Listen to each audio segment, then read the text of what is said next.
So I wanted to speak a little more on the accepting my disability thing. It's being raised that disability is a bad word really impacted me. Like the way that my father would speak about people as being stupid or retarded, basically retarded. That was the word he liked to throw around a lot. Like I never took it in relation to me because I knew I was smart. I knew I had high intelligence. But like now understanding how I internalized the way he treated people and talked to people and like made them feel stupid and dumb, and how I perpetuated that and I made other people feel stupid and dumb, but I don't know that I was intentionally trying to make people feel stupid or dumb because I just couldn't comprehend how they couldn't think to my level. I didn't like know that other people couldn't think like me. That's the long and short of it. That was my disability.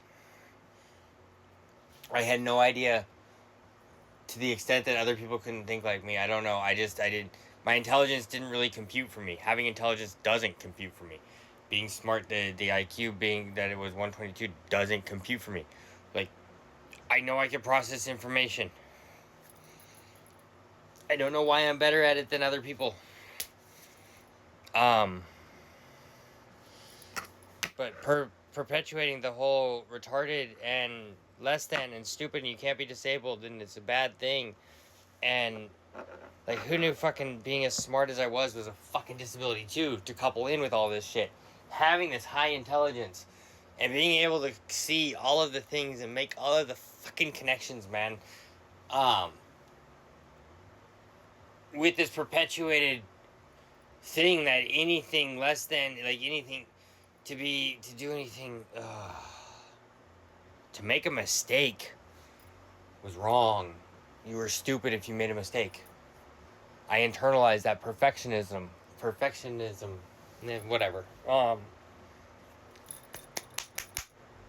I held so firm that I could not make a mistake about anything, or I'd be less than. I started releasing that, but it didn't mean that I didn't internalize it. Just because I acted on the outside that the mistake didn't bother me doesn't mean that it wasn't bothering the fuck out of me inside. I hate making mistakes. I hate admitting that I was wrong. And the reason I hate admitting I was wrong is because of all the fucking upbringing from all the family members and the way they spoke around me and how they talked down and demeaning. Not yeah, diminishing works too. And it's just, and I held myself to such high standards.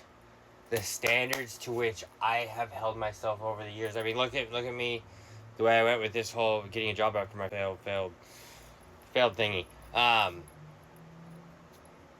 So um, I thought I had to keep going on. I still had debts to pay, so I thought I had to get a job and keep going. I didn't know like I could take more of a break. Like I thought there was no choice. I was being pushed out of the freaking mental health center at the time. They were just pushing me out. They didn't think I would still be there, and I was like, there's still more shit to be worked on, and I didn't know what it was at the time, but I knew that there was shit that I still had going on, and it was just like, they're pushing me out, and I was just like, I finally just said, fuck it. It's like, let's just bottle all this shit up again and continue on. And I really left that place unhealed. I really did. I was not fully ready to leave that place. And the way they pushed me out, and I just took it upon myself to go do, that sucked. That sucked, man. That it had to be the way it had to be, but it's just like to know that that transpired. That's annoying. That's really annoying. Um, I'm not sure. Whatever. It's fine. I internalized as well that I had to keep going, and the mask that I wore right then might have made it seem like I was better than I was, and so it wasn't actually visible how much I was still struggling. You know, it's all of the things. It doesn't really matter. But man, look at how well I masked my disability for all this time. I have masked this disability this whole time, and how fucking strenuous this has been for my mental over the time. So yeah, it's disability is not a bad word. Disability is not a bad word. That's the long and short of this. And I had to learn how to admit that for myself. And it took me losing my physical abilities to admit that I have a mental and physical disability now. And that's okay. It's okay. And there's no reason to be made to feel bad because I have a disability. And I can ask for help. It's okay to ask for help. It is safe to ask for help. That was the biggest thing that I did learn from going into that mental health center and whatnot, and coming out of it was freaking, I was asking for help. That whole process of going to the mental health center was me asking for help, finally asking for the help that I needed. And that is the remarkable bit about me beginning this journey to truly discover who I am, who I have been, and who I choose to be going forward. So yeah, at that, I'm running out of words.